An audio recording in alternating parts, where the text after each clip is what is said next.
Good afternoon, Innovation Nation, and welcome to another leak video. Now, this leak video is going to be a little bit different than the other ones because we're not going to be talking about Pokemon Sword and Shield. We do have some Pokemon Sword and Shield leak videos that will be coming out within the next couple of days because I do find them interesting and quote unquote credible. But this leak video also seems very interesting and credible. But it's going to be about Pokemon, the new Pokemon movie that is going to come out soon. Mewtwo Strikes Back, Evolution, Impressions, Changes, and Sequels. Now, this person claims that they just left the Mewtwo Strikes Back Evolution screening at Anime Expo in Los Angeles and was invited by the Pokemon Company and Anime Expo to see the movie.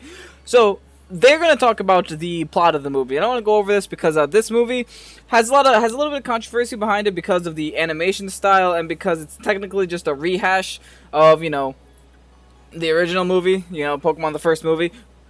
Fantastic movie. And a lot of people were worried about this originally because they didn't want it to be ruined. They didn't want the first Pokemon movie to get rehashed and ruined into something worse. So there's a lot of controversy about that. And also the art style is very different than anything we've ever seen from Pokemon before. So also a lot of controversy behind that one. But now we're just going to go ahead and read what this article does have to say. If you guys enjoy, want to see more news videos and or leak videos down below, let me know by leaving a like on this video and also comment to talk to me and ask any questions or concerns you have within this video. Let's go ahead and start. We already talked about how this person just left the Mewtwo Strikes Back Evolution screening at Anime Expo in Los Angeles. This movie is 90% the same as the original. Some proportions of the movie or a shot-for-shot remake, though many scenes played out differently. Now, this is what's expected. Honestly, I'm okay with this. If it's going to be a shot-for-shot remake, then at least you know that they don't change it in a way that's going to hurt the movie. But at the same time, you're also wondering, why am I wasting my money to see something I could already see? I mean, I guess that's what the animation difference is supposed to be. Oh, you're supposed to watch it in HD, 3D, fantastic animation, etc., etc. The CGI was beautiful. Unlike my first impressions when watching the trailers, I would say I was impressed with 90% of it. The only model that bothered me was Pikachu for some reason, especially its mouth. That kind of sucks because that's a very important Pokemon to bother you. You're gonna see Pikachu a lot throughout that movie, so if that's bothering you, you kind of have to stick with that CGI for a while. But this person said that they did a good job overall, so I'm okay with that. Human characters looked fine most of the time, though Misty's eyes bothered me at times. Overall, they did an excellent job. It didn't feel like an animation experiment, but a film with veteran artists behind it. Okay, that's good. I'm alright with that. Like I said, a lot of people were worried about this movie originally, and I guess this is another. Oh, more images. I think that's it. We're gonna go over all of this in a second. I guess that's what people were first scared by when they saw the trailer was this doesn't look like what they were used to seeing as children, so they're a little sketched out by it. But I mean, change is good sometimes. Change doesn't always have to be a bad thing, and I think that's the problem that some people have with Pokemon whenever Pokemon decides to change things. But so far, so good. The movie was a collaboration with OLM and Spirit Animation, Los Angeles Company. The Japanese directors of the film worked part-time in Los Angeles to bring this film to fruition. Okay, I don't really care about the background. Okay, it looks nice. Continuing. The movie uses the same voice actors as the original where possible. Oh, wow! Oh, that's good. Subtitles were a fusion between original Japanese script and how 4Kids translated some of the lines. Subtitles, okay, that's fine. I don't really care about subtitles, etc. But it's nice that all the voice actors are coming back. That's good. Half of the original Japanese soundtrack was remade for this film, while the other half was completely new. Okay, soundtrack, also not something I'm super concerned with. I'm glad that the original soundtrack was remade, and it's not just being, copy and pasted over. That's the whole point of remake, right? You can't just remake one aspect of the movie, and then keep everything else the same. You can't just change the animation, but keep the voices and everything, the identical same. It's a remake for a reason, not just a cash grab, even though most of the times it is just a cash grab. That's nice.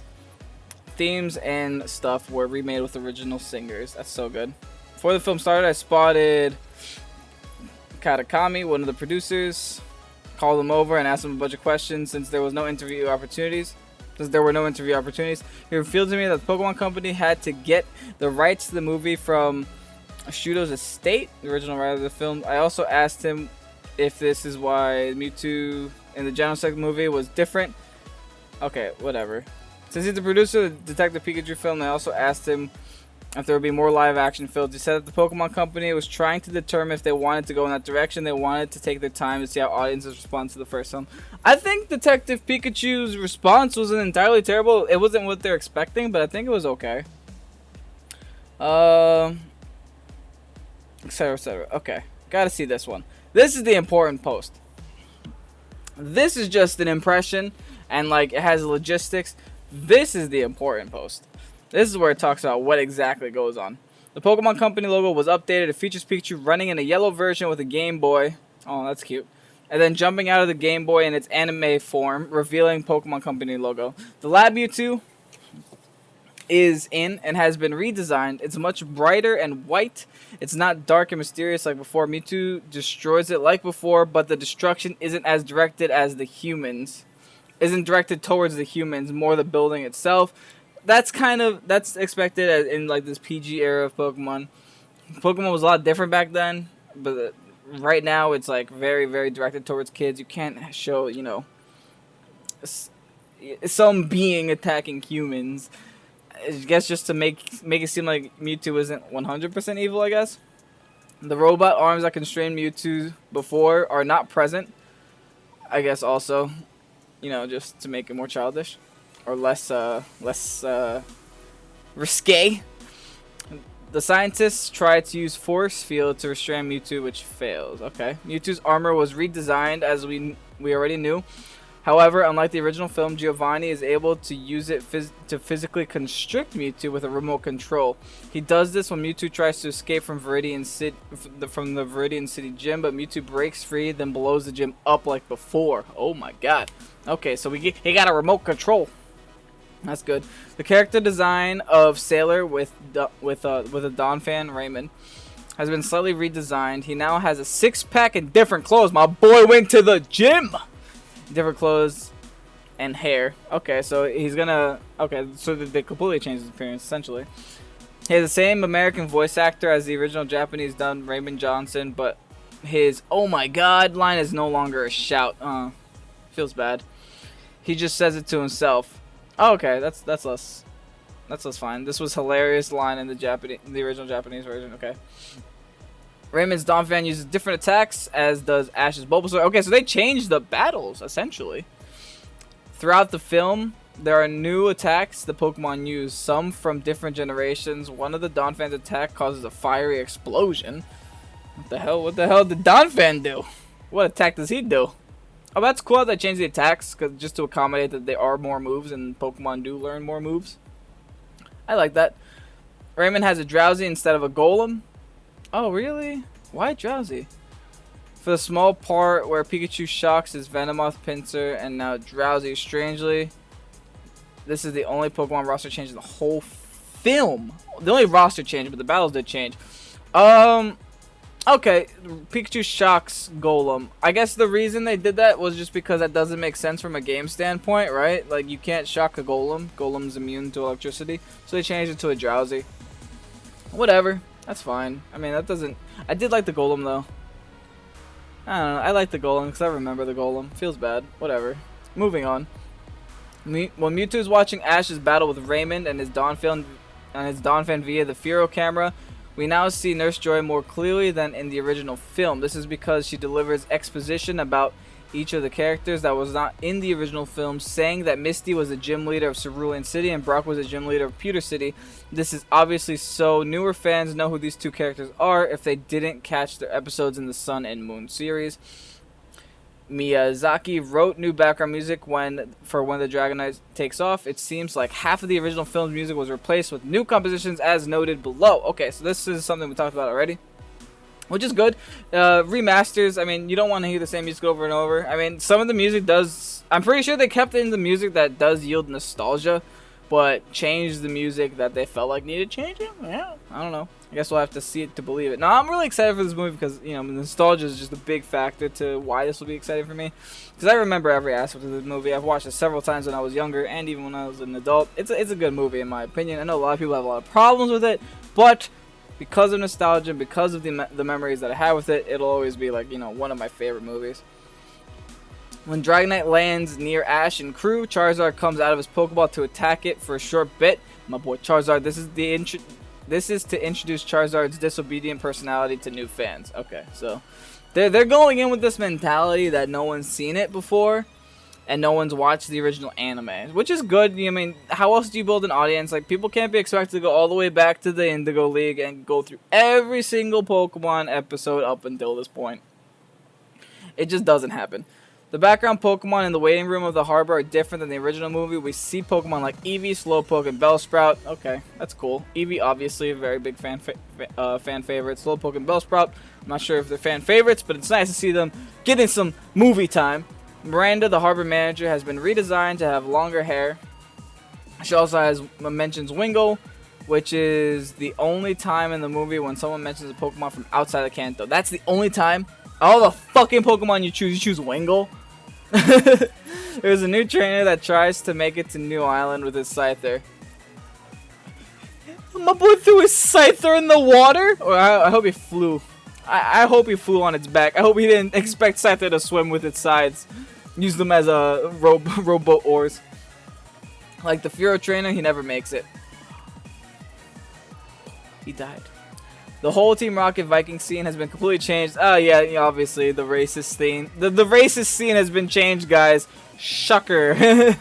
They now arrive in a Lapras vote and sailor attire and sing a hilarious song. Okay, hilarious. I can't wait.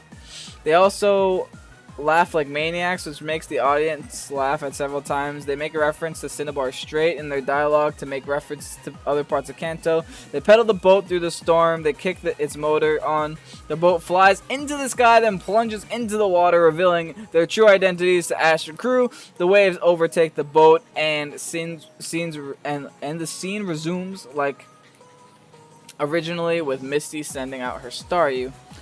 Now, this is so much detail that in case that there was question that this wasn't true, I 100% think this is true. My personal opinion. Staryu has his hey-ya voice again. Oh, that's so good. I love it. In last year's Aurora movie, it had some weird wobbly sound effects, so I thought it would be worth mentioning. The OG voice is back good. Hey-ya! I love it. The background music of Ash and crew struggling underwater to get to New Island has been replaced with a new composition. Okay. Mewtwo arrives to New Island a tad earlier than before. It plays on the windmills differently than before. Miyazaki keeps the original Mew theme.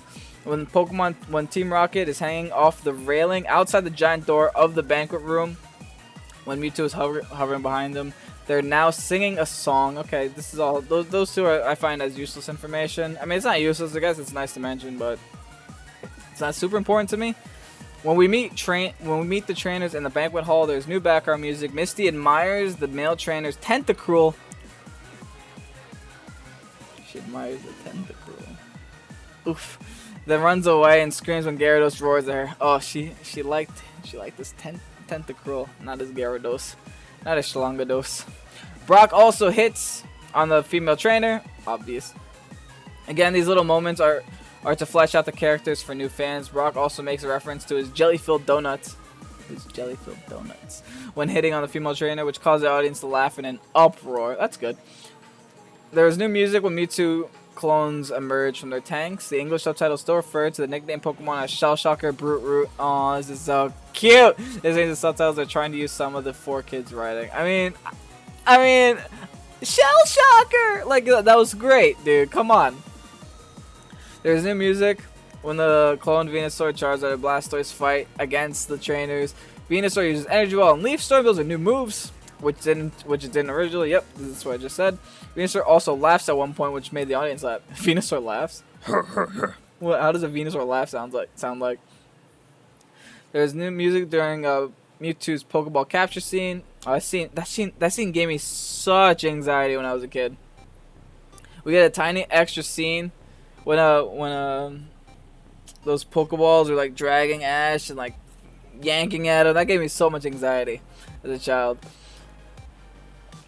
We get a tiny extra scene with Misty hiding with a Psyduck before Mewtwo captures it. Brock also gets a little scene where he's pounding on the door to leave the banquet hall with Nurse Joy before Vulpix is captured. Again, giving Brock and Misty a little bit more attention. That's really good. It's good that they aren't ignored as much as they were in the original movie. The robot arms are the only scene where Ash breaks out of the cloning machine with Pikachu's Pokeball. The music where Ash walks out and with the captured Pokemon to face their clones has been changed to something new. I was so sad about this one. That makes me sad. Like, that was such a hype scene with Ash just walking out, and then there's all the Pokemon walking behind him. Dude, that was such a dope scene. Why would they change that? Okay, that makes me mad too. What the fuck? Why would they change that?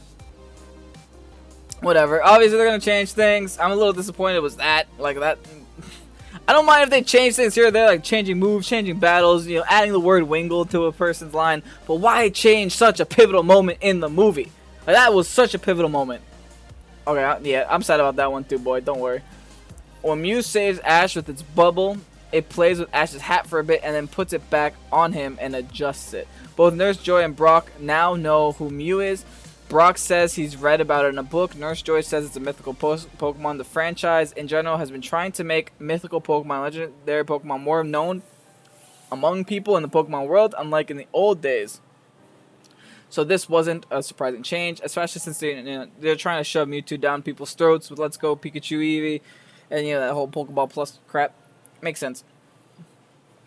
We see more of Seadra and Dugong fighting than the original Dugong fighting more than the original film. Pikachu is observing their fights against their clones before his clones show up.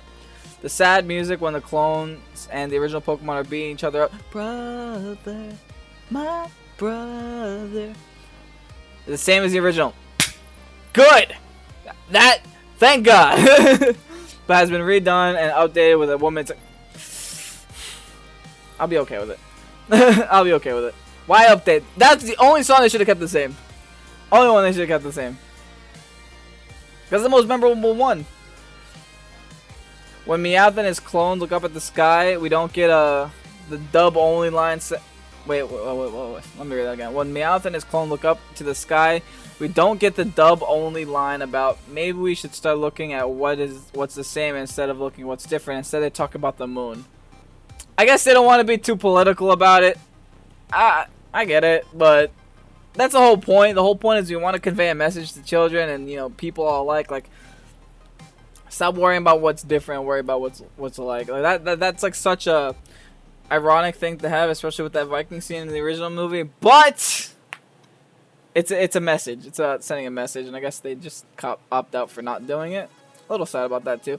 When Mew and Mewtwo start fighting, the music used in the new film is from the part in the original film where Venusaur was fighting the female trainer's Venusaur. The whole Pikachu slapping scene plays out a bit differently and not so repetitive as before. P.